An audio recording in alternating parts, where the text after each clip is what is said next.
Ok? Tudo bem? Vocês viram que a Júlia cortou o cabelo? Tudo bem. Nós vamos abordar um tema hoje que é mais relacionado ao autoconhecimento, e nós vamos fazer a primeira parte hoje e a segunda parte na próxima quarta-feira. Inclusive, se der tempo, a gente vai trabalhar um pouquinho na próxima quarta-feira um tema que não é sobre doutrinação, que não é sobre diálogo com os espíritos. Porém, nós vamos fazer uma explicação com base na neurociência, que são perguntas que você pode fazer à pessoa usando determinadas expressões em que você tem uma grande chance da pessoa concordar com você. Então, embora não seja, isso na segunda parte, quarta-feira que vem. Então, embora não seja um estudo sobre doutrinação, eu acho que vale a pena, porque a gente pode usar aí no nosso trabalho junto à espiritualidade. Nicolau Maquiavel nasceu no ano de 1469, no dia 3 de maio. Maquiavel, ele foi político, ele foi um filósofo e foi um homem muito controverso nas suas falas, na sua escrita, porque ele também foi escritor. Tanto é que a palavra maquiavélico vem de Maquiavel, uma coisa maquiavélica, né? Então, assim, as pessoas têm opiniões diferentes sobre ele. Mas tudo bem, isso é problema dele. Maquiavel, ele disse assim: quando um cego volta a enxergar, a primeira coisa que ele faz é abandonar a bengala que o conduziu enquanto ele estava na escuridão. Ponto. Para a gente saber se isso aqui está dando certo, para a gente saber se estamos realmente galgando a passos largos o processo evolutivo, a gente precisa saber se estamos abandonando as nossas bengalas. Então, cada um de nós individualmente vai fazendo esse comparativo. Enquanto eu caminhava na escuridão da ignorância, na escuridão dos equívocos, eu tinha lá a minha bengala. Agora que eu tenho conhecimento, agora que eu estou estudando, agora que eu estou fazendo bem, agora que eu sou espírita, eu deixei as bengalas, seja a bengala do vício, seja a bengala do remédio que eu tomava e agora, pelo autoconhecimento, não preciso tomar mais. Quantas bengalas nós já deixamos ao longo da vida? Se a gente não está mais na escuridão, não é justo, não é correto que a gente use bengala, tá? Então a gente começou com essa frase de Maquiavel para a gente fazer esta reflexão. Agora vamos para o tema da noite, para os temas da noite, não é? Primeira pergunta. Isso aqui interessa muito aos casais, particularmente aqueles que não estão tão felizes. Por que as relações afetivas de hoje terminam tão facilmente? Então eu vou explicar uma causa, né? É óbvio que nós estamos falando de relações humanas, uma situação pode ter várias causas, natural. Mas nós vamos citar uma causa porque quando eu fui responder essa pergunta, eu fiquei pensando assim, naquilo que não é óbvio. Naquilo que não é óbvio. Porque se eu dizer, os casais se separam porque não tem paciência. Tá, isso é óbvio. Os casais se separam porque hoje os laços de afetividade não são tão fortes. Tá, isso também é óbvio. Mas então, assim, como eu tinha que explicar só um ponto, eu vou explicar isso, que eu acho que é o mais importante, que a gente não se dá conta. Em grande parte das vezes, a nossa dificuldade na relação não está na relação. A nossa dificuldade com o outro não é com o outro. É com quem então? Com o nosso passado. Com o nosso passado. Vamos pegar um exemplo. Imagine o marido, e também poderia ser esposa, tanto faz. O marido cobrando demais da esposa o carinho. Você não me dá carinho, você não me faz um cafuné, né? Mas eu te dou um beijo, dou um bom dia. Não, mas você está muito distante, eu preciso de mais carinho, você não é uma mulher carinhosa. E uma reclamação injustificável, que cria um clima. Você pode apostar que esse marido foi aquele filho que não teve o carinho que ele achava que merecia da mãe. Não tendo o carinho da mãe, ele vai fazer uma transferência e hoje ele vai cobrar da esposa, e a esposa já está fazendo a sua parte, um carinho que lhe faltou. Então, e aí entra a psicanálise. Se ele não fizer um retorno lá para o seu passado, para tentar entender onde é que estão os processos, ele vai jurar que seu casamento não dá certo, ele vai jurar que não está bem, porque está faltando alguma coisa, e na verdade o que faltou, faltou lá atrás. E tem um outro detalhe. Quando eu digo que faltou dos pais, pode ter faltado de verdade, ou pode ter faltado na avaliação de quem sentiu. Porque existem casos em que realmente o pai e a mãe foram negligentes, não deram amor, não deram carinho, estiveram ausentes, e aquilo afetou a estrutura psíquica da criança, porque a criança absorve muito, principalmente até os 3 anos, ele vai montando a estrutura mental, e tudo que vai faltando ali vai sendo registrado. Então realmente pode ter faltado, porém, existem situações em que não aconteceram de fato como a pessoa está dizendo que aconteceu. Foi aquilo que eu expliquei para vocês outro dia. A nossa memória, eu vou repetir, não é uma recordação objetiva, é uma reconstrução afetiva. Isso quer dizer que eu vou reconstruindo o que eu vivi. E nem sempre o que eu reconstruo tem a ver com a verdade, mas a minha elaboração, o meu filtro emocional, as minhas carências, e de repente eu digo assim, não, mas a minha mãe não foi uma mãe presente, e a sua mãe não foi presente porque ela trabalhava. A sua mãe não foi, minha mãe me largava nas mãos dos outros. Não, você ficava com a tia, você ficava com a babá, porque a sua mãe saía para trabalhar, porque a vida exigia isso. Então não faltou, mas aí a pessoa registrou que faltou. Deu para entender? Muito bem. Vocês já ouviram falar da síndrome do peixe lúcio? Não? Vou contar para vocês. O peixe lúcio é um peixe carnívoro, extremamente agressivo. Quando você coloca esse peixe junto com outros peixes, ele devora os outros peixes. Ele come os outros peixes. Há algum tempo foi feito um experimento muito interessante. Colocaram o peixe lúcio no aquário, de um lado, e colocaram outros peixinhos no mesmo aquário. E colocaram um vidro no meio. Peixe não sabe o que é vidro. O peixe não consegue saber que ali tem um vidro. Então, imediatamente, quando o peixe lúcio viu os peixinhos, ele avançou para comê-los, para devorá-los, e bateu no vidro.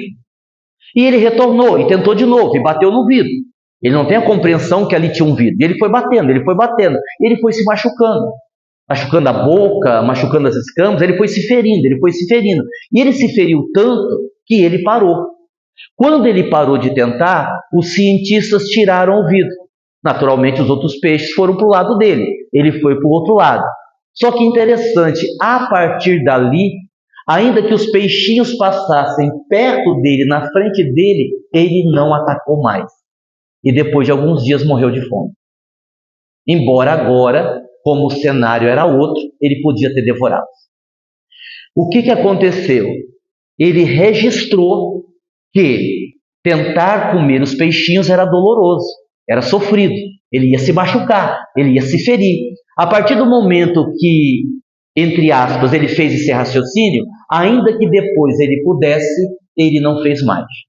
Muitos de nós temos a síndrome do peixe. A gente sofreu, a gente foi ferido, a gente foi enganado, aquilo nos machucou, a nossa memória busca as experiências passadas, transfere para o presente e analisa o futuro. Como eu me machuquei muito no relacionamento, não vou me relacionar mais. Como eu me machuquei muito me doando bastante, eu não vou me doar mais.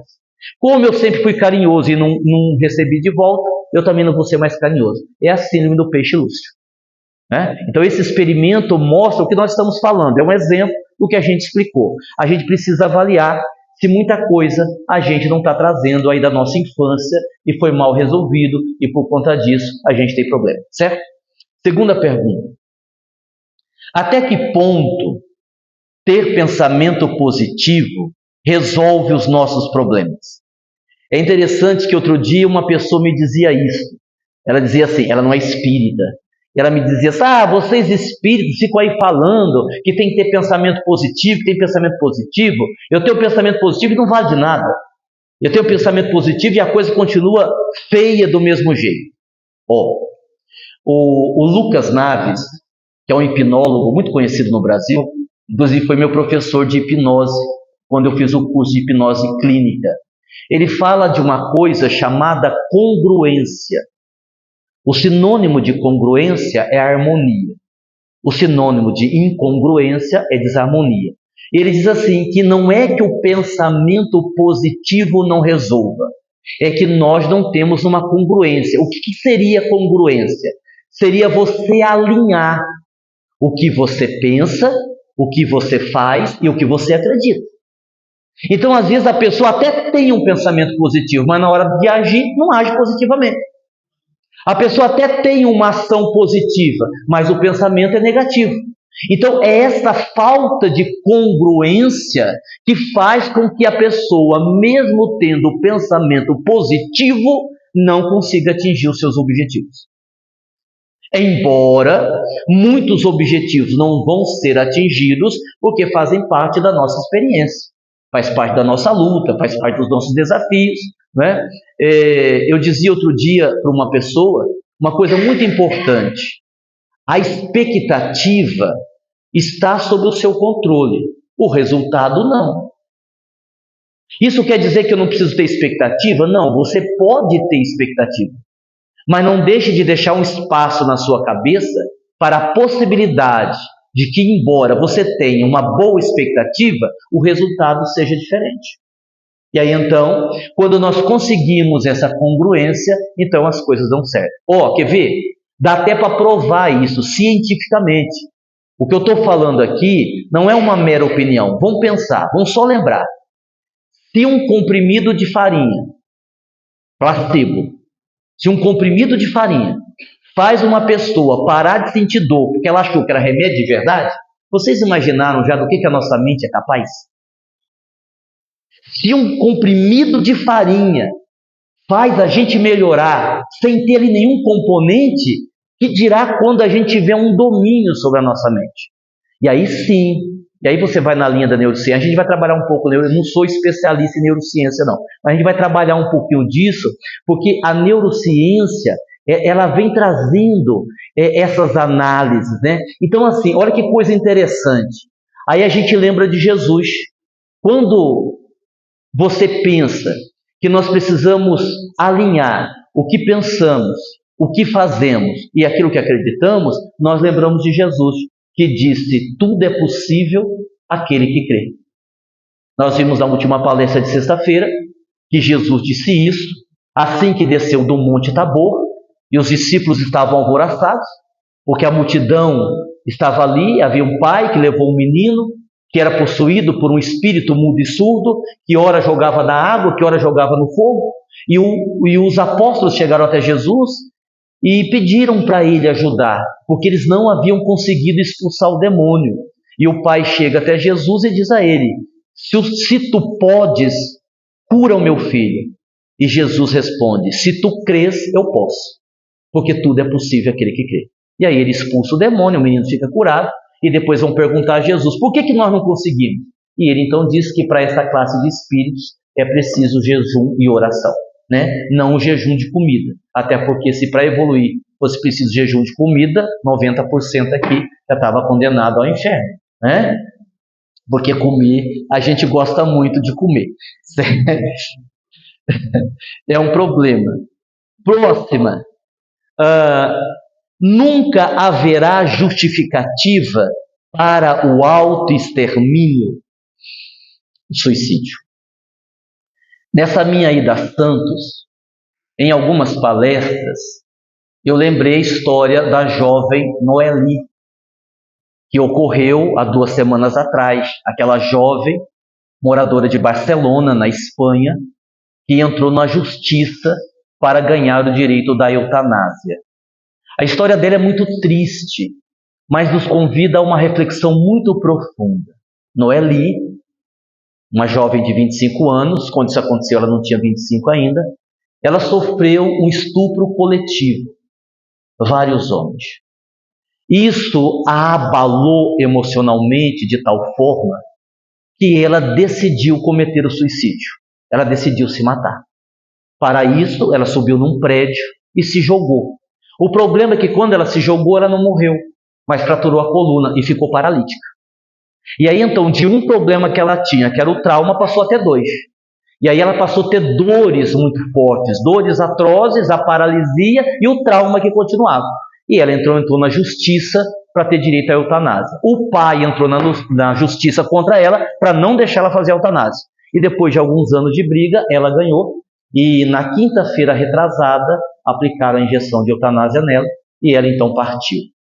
E aí a gente vê o seguinte: quando a gente lê o Livro dos Espíritos, falando sobre livre-arbítrio e falando sobre programação reencarnatória, a gente parece que há uma contradição. Parece, mas não há. Por que parece que há uma contradição? Porque quando você vai ler a pergunta 843, Allan Kardec pergunta assim: o homem tem livre-arbítrio dos seus atos? Sim. Se ele tem a liberdade de pensar, ele tem a liberdade de agir. Se o homem não tivesse livre-arbítrio, ele seria uma máquina. Ponto. 843. Agora, se você vai na pergunta 851, existe uma fatalidade nos acontecimentos da vida? Eles respondem sim. Se é o espírito que escolhe as suas provas, de certa forma existe uma fatalidade. Então você vê que numa questão os espíritos dizem que há uma fatalidade, e na outra questão eles dizem que há o livre-arbítrio. Mas não há uma contradição. O que eles estão dizendo é que essas duas realidades se misturam na nossa vida. Você tanto tem o processo que você precisa viver, que é o karma, a programação reencarnatória, mas ao mesmo tempo você tem o livre-arbítrio. Então tem coisas da nossa vida que são fruto das experiências que eu preciso viver. Eu não vou entrar nessa questão, porque é muito complexo de explicar, embora eu já tenha explicado aqui. É muito complexa a vida, porque vamos imaginar assim, será que essa moça reencarnou com o destino, com a programação reencarnatória de sofrer a violência sexual? Possivelmente não, porque seria assim muito cruel um espírito programar uma reencarnação onde isso fosse acontecer, ok? Só que ao mesmo tempo eu não posso dizer que isso é obra do acaso. Não, foi azar dela. Mas não pode ser um azar, acaso não existe, porque existe a presença da lei. Mas também é um tanto que estranho você pensar sobre isso. Vamos levantar outra questão, olha como é complexo. Nós tivemos, eu não lembro que estado que foi, aquelas duas crianças que morreram, atropeladas por um senhor, dois irmãos, de 8 e de 5 anos, que estavam brincando na calçada. O homem estava alcoolizado, perdeu o controle do carro, atropelou as duas crianças e elas morreram. Vamos pensar assim: para duas crianças morrerem nessa situação, só pode ser uma programação reencarnatória. Aí alguém vai pensar assim: bom, então peraí, então o homem reencarnou com o destino de atropelar para que elas pudessem morrer? Não, porque senão aí a gente teria que admitir que o mal é programado pelas leis de Deus, e o mal não é programado. Deu para entender? Não. Eu sei que não, porque eu ainda não expliquei, e também não vou explicar, porque não faz parte desse estudo. Eu só quero deixar vocês pensando sobre a complexidade da vida. Nem tudo o que parece é. Então, assim, só para vocês não ficarem sem nenhuma resposta. No caso das crianças que foram atropeladas, sintetizando, o que a gente poderia dizer? As crianças resgataram o karma. E o atropelador iniciou um. Porque as leis de Deus não precisam do homem para se cumprir. Mas quando a gente é invigilante, a gente acaba se colocando em situações onde nós complicamos o nosso destino. O que disse Jesus? É necessário que o mal exista, mas ai daquele que for veículo do mal. Tipo assim. Então, a gente deu esse exemplo para dizer justamente isso, que não. Em momento algum existe justificativa para o autoextermínio. Embora a gente precise compreender. Imagine vocês na situação da jovem lá de Barcelona, vivendo uma experiência tão traumática de uma violência sexual e ainda depois na tentativa de suicídio acabou ficando paralítica. Imagine você vivendo essa situação, se você teria fé, se você teria ânimo, se você teria estrutura emocional para continuar. Não justifica? Não justifica, mas convenhamos. É difícil, certo? Outro dia, uma pessoa me dizia assim: Aguinaldo, vocês espíritas são estranhos. Eu digo, deve ser porque a gente é doido, né? Pelo menos a maioria, né? É médio, você já viu, né? Todo médio não é boa coisa, né? Já partiu desse princípio. Porque eles dizem assim, mas porque vocês falam que existe livre-arbítrio. Mas vocês dizem que não pode isso, não pode aquilo. Então, se a gente tem livre-arbítrio, por que não pode? Eu digo, não, calma, você não entendeu. Espera um pouquinho. Vamos separar as coisas. Vamos lá. Nós temos o poder de escolha, mas estamos inseridos dentro de leis. E toda vez que nós burlamos essa lei, a lei divina, nós respondemos pelo que fazemos. Você entendeu? Ele disse não. Está, então eu vou dar um exemplo material. Imagina que você tem um carro bom, um carro top, um carro de primeira linha. Tipo assim, você tem uma Tracker. Você tem uma Tracker. E você diz assim, eu vou até São Paulo a 180 km por hora. Você pode ir?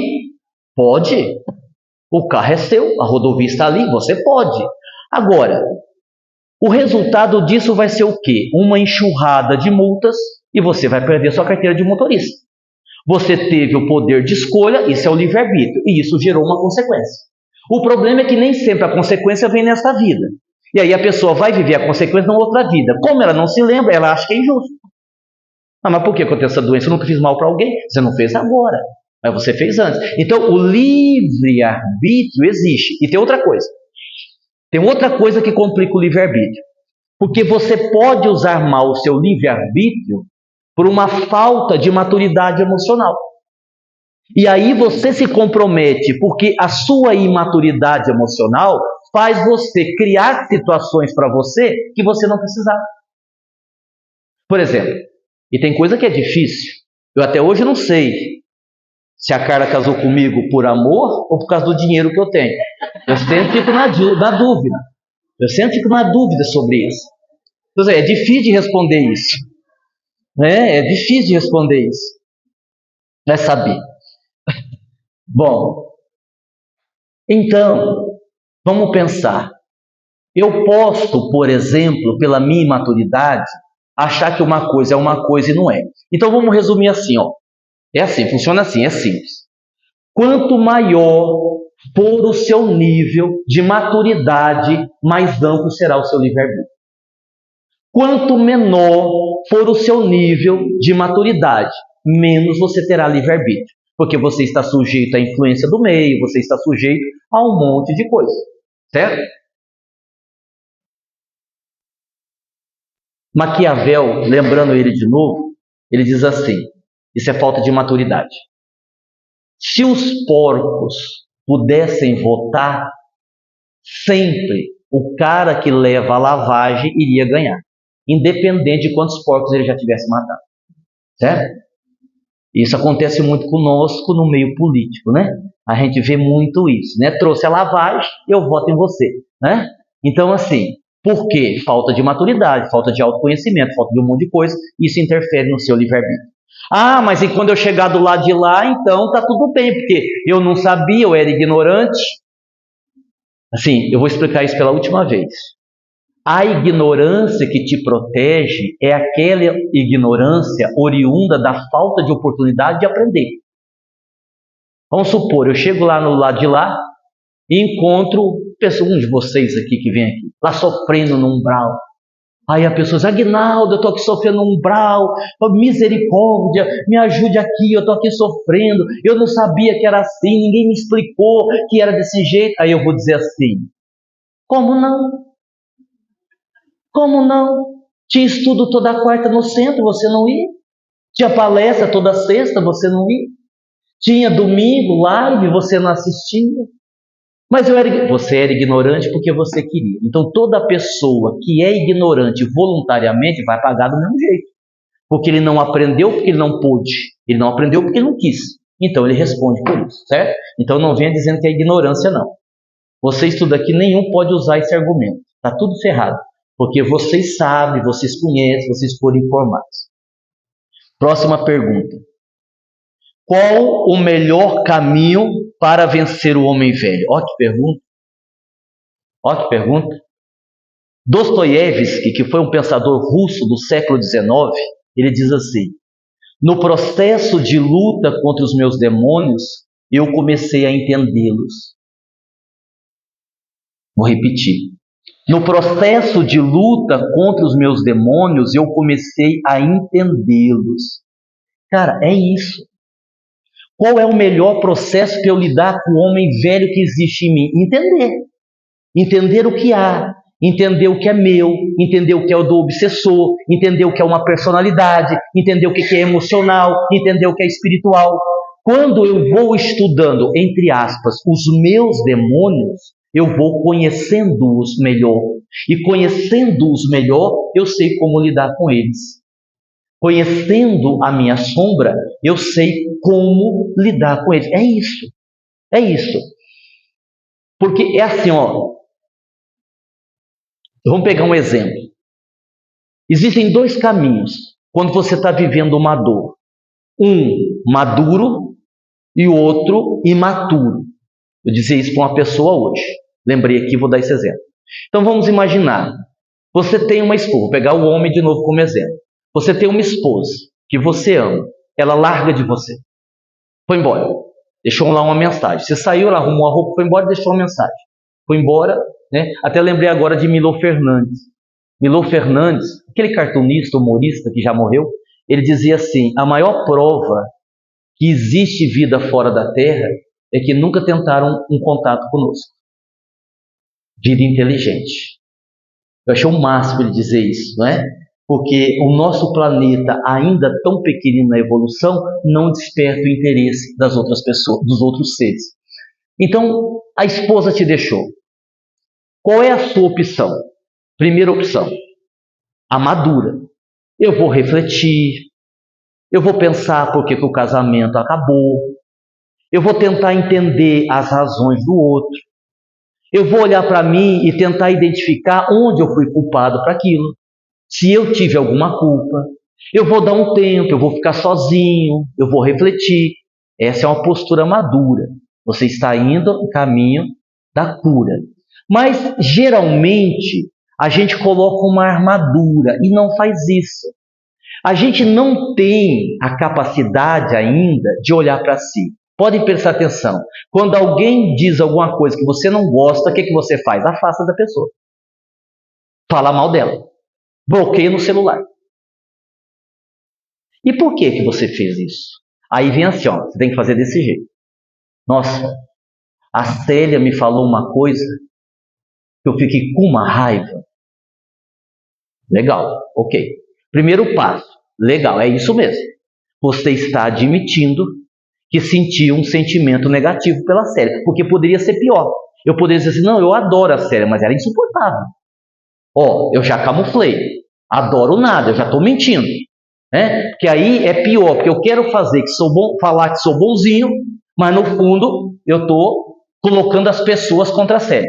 Mas vamos supor que eu já passei essa fase. Aí eu tenho coragem de dizer, não, a Célia me disse uma coisa que eu fiquei com raiva. Maravilha. O problema é que a gente para aí. E a gente teria que avançar e continuar perguntando, nossa, por que isso me deu raiva? Por que isso que a Célia falou me deixou com raiva? Ah, aí sim. Não, é porque cutucou a ferida. Se cutucou a ferida, é porque tem uma ferida aberta. Vocês entenderam? E aí você começa com um ato de coragem, olhar para você e entender os seus sentimentos. A Célia disse uma coisa que é verdade. Como é uma verdade que eu ainda não quero lidar, a Célia não é mais minha amiga. Isso tem um nome, chama metacognição. Metacognição é quando você pensa sobre o que você pensa. Aguinaldo, a gente não pensa sobre o que a gente pensa? Não. A gente normalmente tem atividade cerebral. Tem que levantar cedo, tem que trabalhar, vou dormir, vou na academia, vou deitar de novo, vou tomar café. Isso é atividade cerebral. A metacognição é quando você consegue pensar sobre aquilo que você está pensando. Nossa, por que eu estou pensando isso? Por que eu estou sentindo isso? Se a gente não fizer esta análise, fica muito difícil a gente fazer as coisas darem certo. Porque a gente vai onde vai a maioria. A gente vai no fluxo, nas desculpas, nas armaduras, nas defensivas. Aí nós estamos nos defendendo. Tem pessoas que se defendem o tempo todo. Pô, a pessoa diz assim para você, quer ver? Você ganhou peso, né? Você está mais gordinho. Pronto. Você arrumou uma briga, cara. Você sai de baixo. Se tiver faca perto, né? Agora sim, em vez de você brigar com a pessoa que disse isso, vamos supor que você ficou com raiva. Legal, você ficou com raiva. A pessoa disse uma coisa simples, ela não disse para te ofender. Ela apenas fez uma pergunta, num tom bem humorado. Você ganhou uns quilinhos, parece que você está mais gordinha. Aí eu preciso pensar assim, isso é inteligência emocional. Eu fiquei com raiva. Será que eu fiquei com raiva porque eu não estou aceitando o meu corpo? Ah, aí sim. Aí, tira a lupa do outro e coloca a lupa em você. Porque o seu problema não é o outro, o problema seu é como você reage ao que o outro diz. Coloque a lupa em você. Por que eu reagi assim? Por que eu senti isso? Bom, se fizer isso, você vai eliminar o homem velho e vai conseguir muita coisa. Certo? Vamos lá.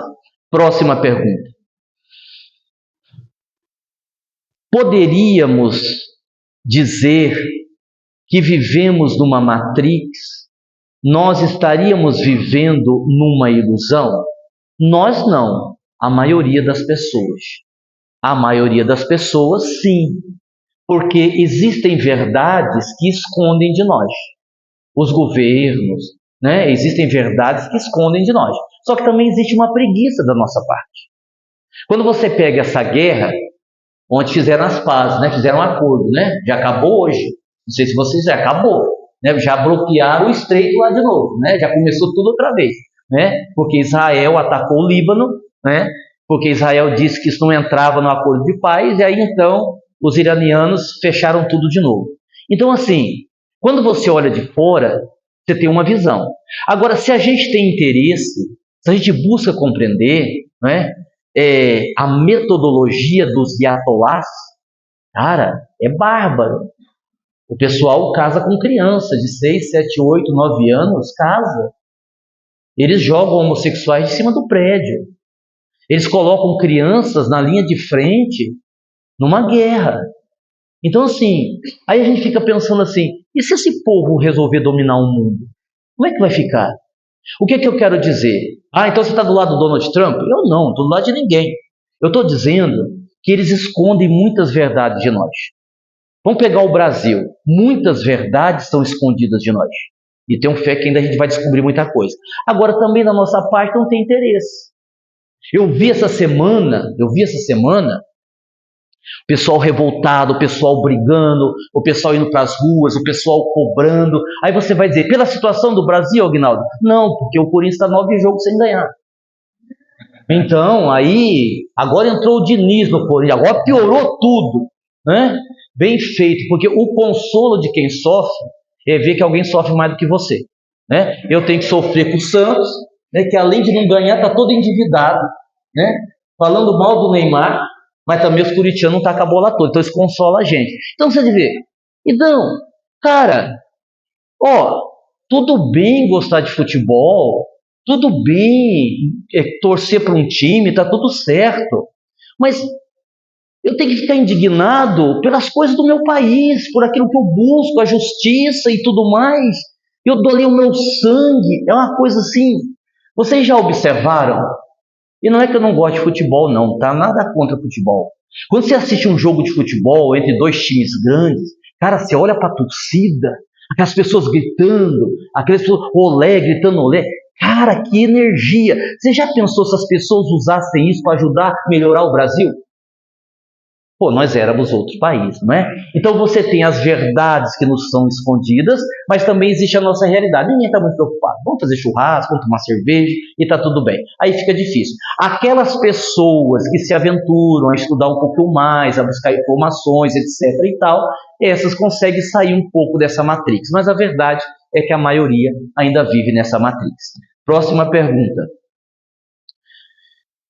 Porque na vida, via de regra, as coisas não acontecem do jeito que a gente planeja. Por que as coisas às vezes não acontecem do jeito que a gente quer? Então eu vou ler uma frase que vai fazer você entender. Talvez o plano não era você ser o que queria, mas o que o caminho exigia. O mundo não pode ser moldado pelos nossos desejos. Isso poderia nos levar a uma pergunta: se o mundo não é moldado pelos nossos desejos, ele é moldado baseado em quê? Agora vocês respondem. Agora é a parte de vocês. Vou lá, vou repetir. Se o mundo não é moldado segundo aquilo que nós desejamos, ele é moldado segundo o quê? Não. Não.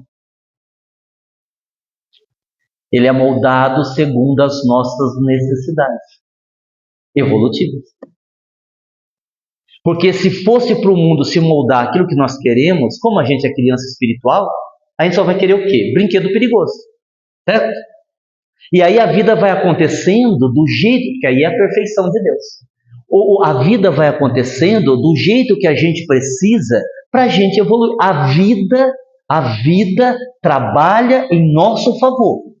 Pode não parecer, mas a vida, o fluxo da vida acontece a nosso favor. É claro, a gente não compreende isso, não é? Você vê a fome na África, por exemplo, e tem gente que vai dizer, poxa, mas onde é que está Deus que não vê isso? Deus está em toda parte. Só que aí a reencarnação explica, né? Aí a reencarnação vai trazendo as informações que acaba fazendo a gente aceitar as coisas. Essa é boa. Como saber se somos amados? Todo mundo aqui tem certeza que é amado?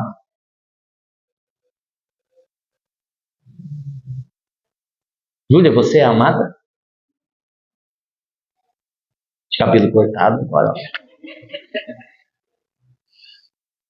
Nós somos amados? Ou o que as pessoas amam é a nossa utilidade? Pensa assim, se você deixar de ser útil, a pessoa que diz te amar continuaria te amando?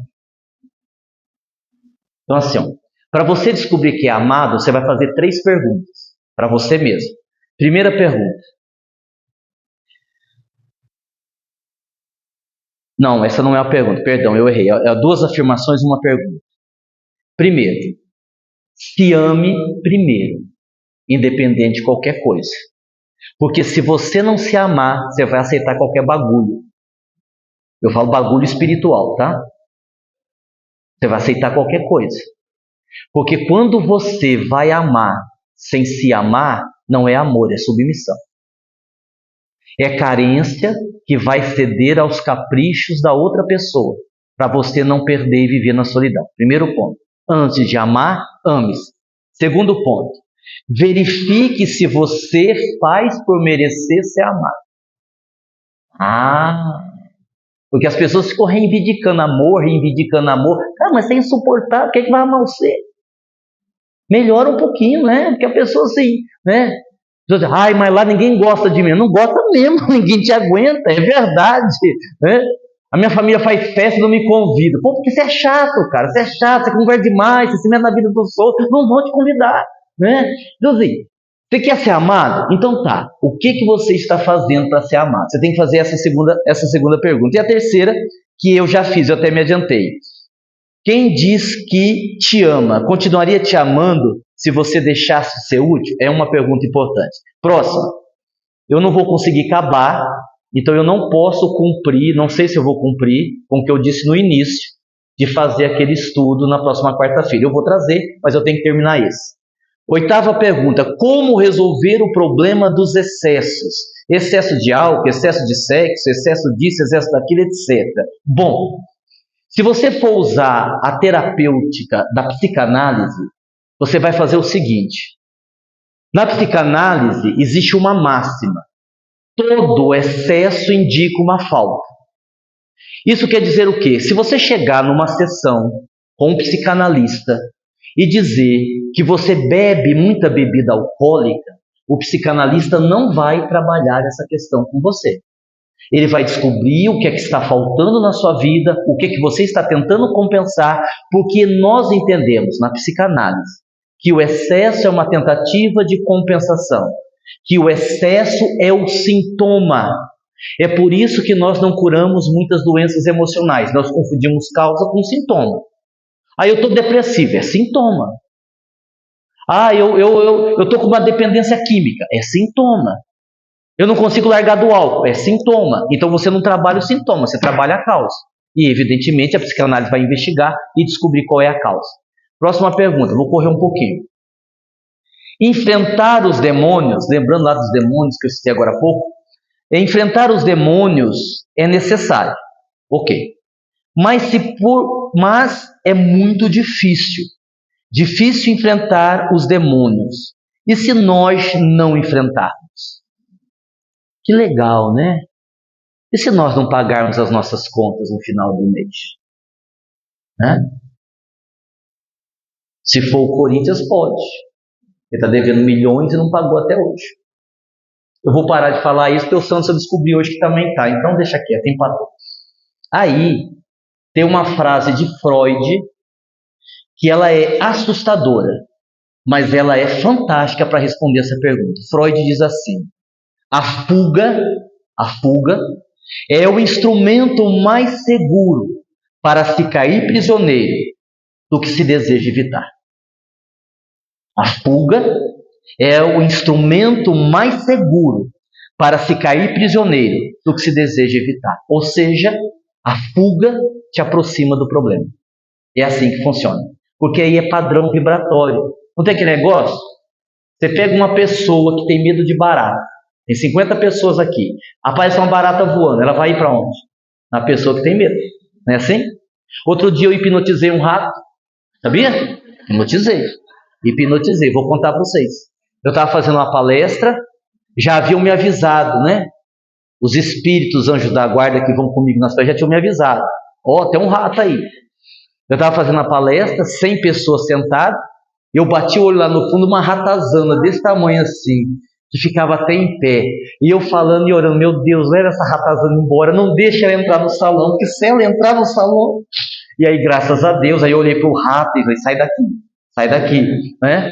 Eu tomei muito cuidado em fazer isso, porque tem uma história bem interessante, verídica, de Valdo Franco, que ele estava numa palestra e entrou um bêbado.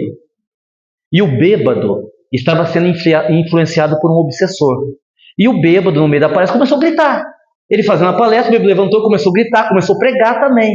E ele fazendo a palestra, ninguém se movia para tirar o bêbado, ninguém fazia nada. Ele começou a orar e pediu a doutor Bezerra: por favor, tire esse espírito daqui. O espírito obsessor que estava com o homem, tire esse espírito do salão, tire o espírito.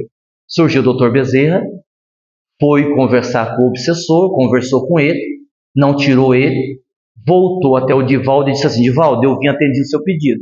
Eu fui lá e pedi para o nosso irmão se retirar.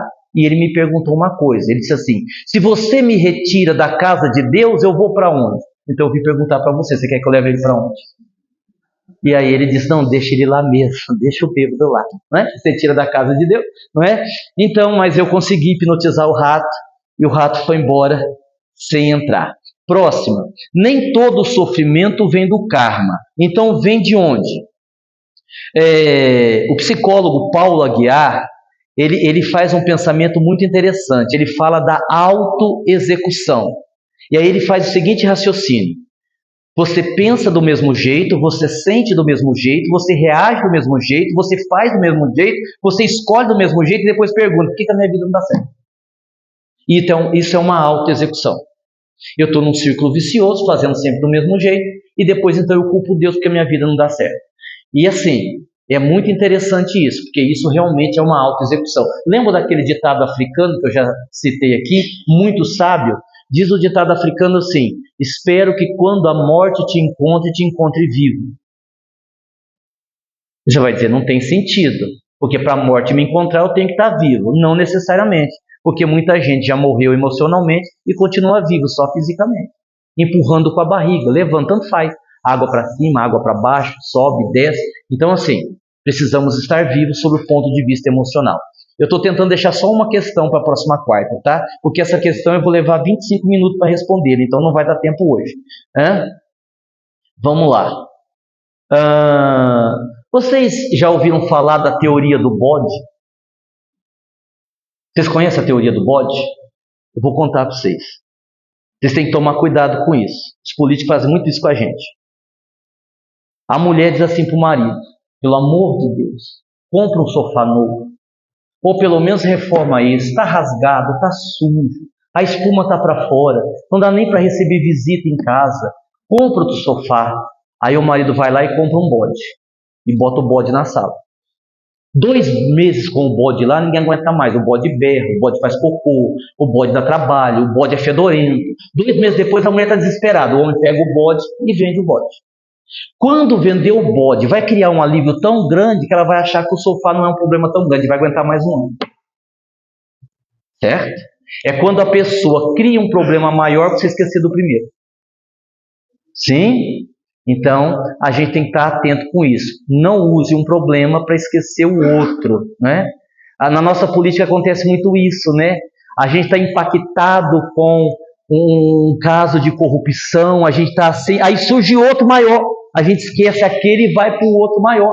Aí você acha, a hora que você acha que aquele é o maior, surge outro maior, né? E a gente vai ficando com os casos de corrupções maiores e os menores vão ficando, mas os menores existem e eles estão lá. Bom, a gente perdeu um tempinho para dar os avisos, perdemos um tempinho com a música, então nós vamos encerrar aqui porque já é 9h07. Então na próxima quarta a gente retoma esse estudo e se der tempo a gente faz o outro. Muita paz, muito obrigado.